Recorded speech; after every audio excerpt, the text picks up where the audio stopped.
Welcome everyone to the Trust the Plan podcast. I'm Nick. And I'm Jim. And Jim, this is the Feel Good edition. It's hard for it not to be, right? After Right. the weekend's football games. That's right. So the next 4 episodes will be dedicated to covering the Michigan-Ohio State game. Just kidding. Quarter by quarter. But, we have people that will complain, but we're going to do it today, right now. So, Jim, Michigan wins 13-10, 4-game winning streak against Ohio State. Can you pick your favorite? 21, 22, 23, 24? Oh, man. I think it's got to be 21. I was fortunate enough to be there at that game, and it was just such a huge, monkey off our back to finally win that game in the way that they did. It was kind of dominating fashion. It was a ton of fun. Yeah, I believe the score is 42-27. Yeah, that was a special one. So it's hard to beat that because it was like an 8-game streak, and before that, a 1-game streak for Michigan with another like 7 before that.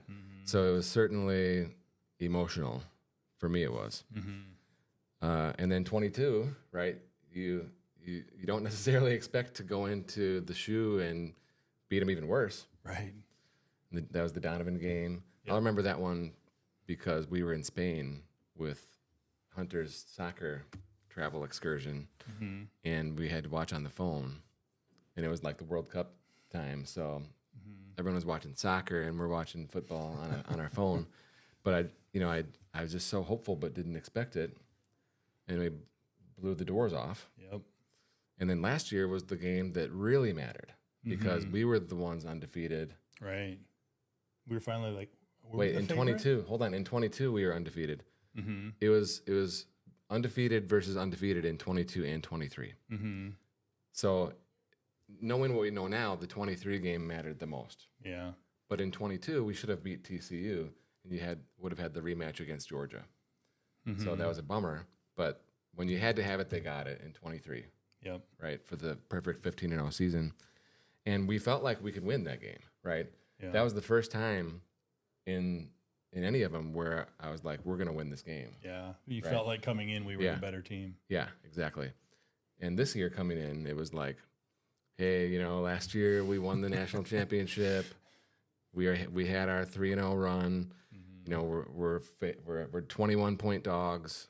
It's probably not going to happen. Right. But I will say this. I told my kids on Saturday morning, if we can slow the game down and if we can, get to halftime, right, like still in the game, anything's possible, right? And there's plenty of times where you play them tough in the first half and then they blow the doors off. But I felt like if we can just get to halftime, something magical, right? Yeah. Anything can happen. And in the first quarter, they only had 1 possession, right? And they sure marched right down the field. But then I told my kids as well, you can't win this game by kicking field goals. Yeah. And they kicked the field goal. They got 3 points. And then you have the special teams, right? Where we had the punt returns, where we traded a 68-yard punt return for a 30-yard and ended up in really good position a couple times. You have the turnovers with the interceptions. Yeah. Especially in the red zone. And it went both ways it cut hard both ways. But I feel like we had the advantage because we only had 1 interception, right? We picked them 2 times, but we had the 1 INT on the goal line, which was a bummer. And then back to special teams, the missed field goals. I mean, that's the game, right? Yeah. 2 easy really field come goals. Back to hurt you. And we had a really long field goal. Yep. Right? I mean, and so in terms of coaching, I mean, our coaches have really screwed up this year. Okay, a lot of things. A lot of things. Like you lose to Illinois, you lose to Indiana. Washington. Indiana's not that good, guys. Okay? They got smoked by Ohio State, and they barely beat us. Yeah. The Washington game, Washington's terrible. So maybe you say, okay, Indiana is a good team, fine. But we could have won. But Washington is terrible. Illinois is not good. Like, we should be able to beat those guys. All of a sudden, you have a 3-loss Big Ten season. team. You're losing to Texas and Oregon and Indiana. 3 playoff teams. Maybe you can be in the playoffs, right? The style points would not get you there. But still, right? There's going to be a 3-loss team that makes it. Right. So from coaching from Ohio State, though, Jim, come on. Okay. They were doing us favors, I felt like. Every run was a gift, right? Every run was a gift. And they ran like 45% of the time, averaging like 2 yards a carry. Right. And then the one drive where they were forced to pass because the clock was ticking, the 2-minute drill at the end of the first half, it seemed like at will could march down the field and score on us, move the ball whenever they wanted. And that was like the only drive I remember watching where they were consistently passing the ball, and they had a ton of success. But once that was over, they just went back to the run. Exactly. So there's someone on Twitter X at halftime who said, here comes 2 runs right out of half. And sure enough, they were right. And they were joking, right? They're like, of course this won't happen based on that last touchdown at the end of the second. Right. But it did. And so that right there was like this microcosm of the entire game. Ohio State has all of the advantages, their wide receivers, their passing attack against our DBs. But instead, they continue to come back to the run to show how tough they are. Right? There's this toughness, like ego thing for Ryan Day. Been floated, yeah. He has to prove that he's tough. So when you have great running backs, okay, you're like, okay, but their offensive line versus the Michigan defensive line was not their strength. That was our strength. They ran into our strength. And so you have to really kind of go back and say, well, why? Right? Does he feel like he needs to prove that they're tough? Does he just feel like you have to keep them honest by running the ball? Yeah.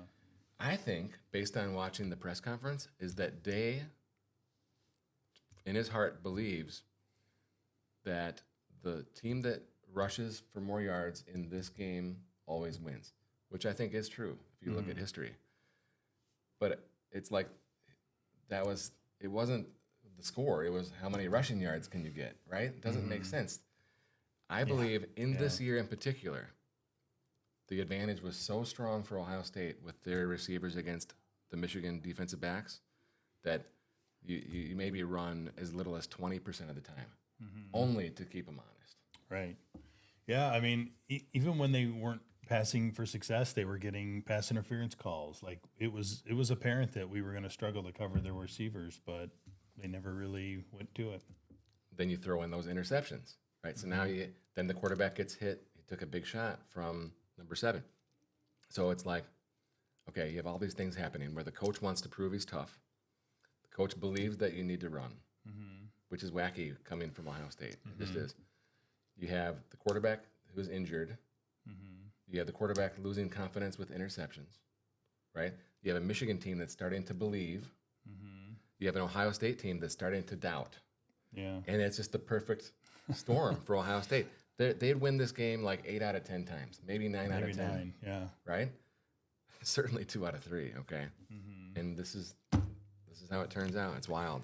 Yeah, I mean, I think they had to be feeling the pressure, obviously losing to Michigan 3 years in a row. Went out, made big changes in the offseason, coaching staff changes, transfer portal, NIL, right? All these different things that were supposed to make them this unbeatable team. And when it wasn't going their way, I mean, you could almost just see it, the doubt creep in, and it just started to affect them. At the end of the first quarter, when it was, I think maybe 0-0 or 3-0 or something, maybe they were winning 3-0, yeah.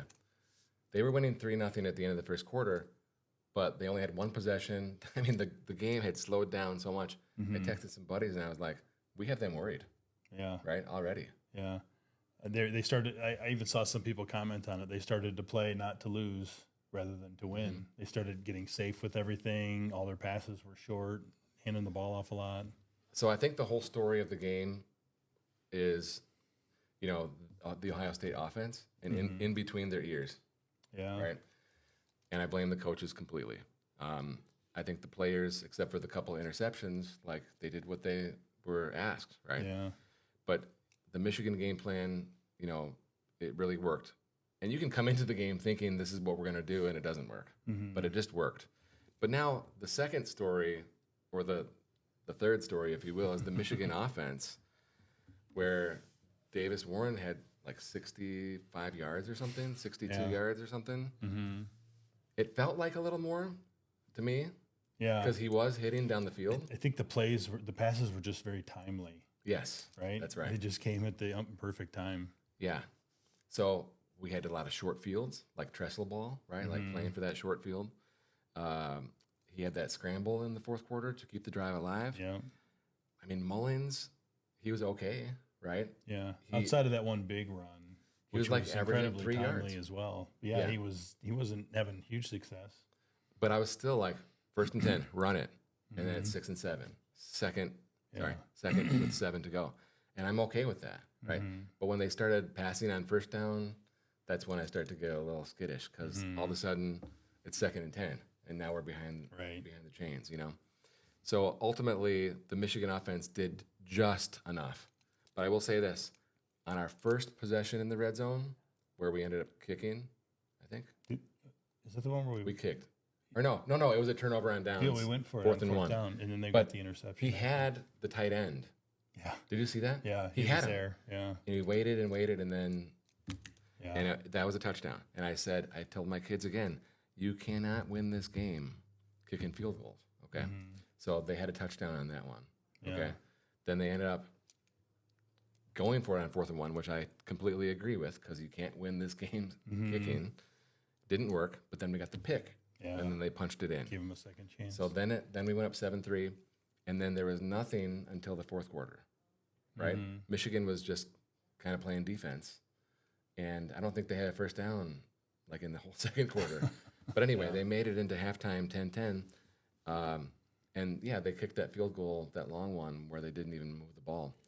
But it wasn't until the fourth quarter they started moving the ball again. Warren had a couple passes, surprising ones, right? Like that backup tight end picked it off the turf. It was a really good catch. Then Mullins is like running for 3 yards per play, and then he had the big one. Yeah. And it was identical to the USC run, right? Yeah. It was identical. Had And him, him wrapped up, and he kept it going. The difference was in USC, we needed the touchdown to win, right? And he got tackled like on the 20, and then we just rode him all the way into the end zone. And Ohio State's defense is much better than USC, so we couldn't get it in, right? But interestingly, on the very last series, well, the second to last series, where Michigan's ready to punch it in, right, on the goal line, and Day calls a timeout, which is the second timeout in a row. It would have been better for us to allow him to call the timeout. It was nice to have the 1st down, okay? But it was 3rd and 2. I feel like you're going to get it, right? And then they could have rode the clock all the way down. Yeah, it would have gone down to like 5 seconds. Yeah. So by them just moving giving him the 5 yards and letting him keep the timeout, it gave them a chance to win. So now here we are, the last possession with Will Howard, on the 25-yard line? 1st and 10. Now, where the defensive line, who's the hero of the game, defensive line just gobbled them up on the rush all day long. They allowed like 77 yards, only like 2 longer than like 8 yards, you know. But they rushed him and they blitzed him, and he had nothing. Yeah. He was flushed from the pocket, I think 3 out of the 4 plays. And every pass, he was rushed and panicked and really he was way off. Unsettled and Just there's nothing, right? And so then on 4th and 9, they're showing Day on the sideline, and I'm like, oh man, this guy is can only imagine what he's thinking. Oh yeah. And it's 4th and 9, and you got 75 yards to go. In like 30 seconds or whatever, right? 45 seconds. The clock was. Yeah, it was probably down to 35 at that point. But man, it was like I just couldn't believe it that they pulled it out. Yeah, I would say very unexpected. You know, even watching the whole game long, every time Michigan made a little mistake, I was like, all right, there it goes. That's going to be the one. That, you know, yeah. The Davis Warren interception on the goal line. Yeah. I was like, well, That's it, guys. Yeah. That was Heck of a game. the turning point because they're going to march it down now. Yep. And it was a 3-and-out, wasn't it? I think so. We got it right back. Right. And they had terrible punting. Yeah. Terrible kicking. Right. Preston, what time were we at for time? 15 minutes. Really? Okay. All right, guys. Let's get into our. Maybe we should just do this one. Should we get into the 401 or no? Or Standalone? save it for a separate episode. All right. It'll be a standalone. Next week, we're going to get into the 2025 401k new rules and new limits. And there's a really wacky one. So you're going to want to stick around for that.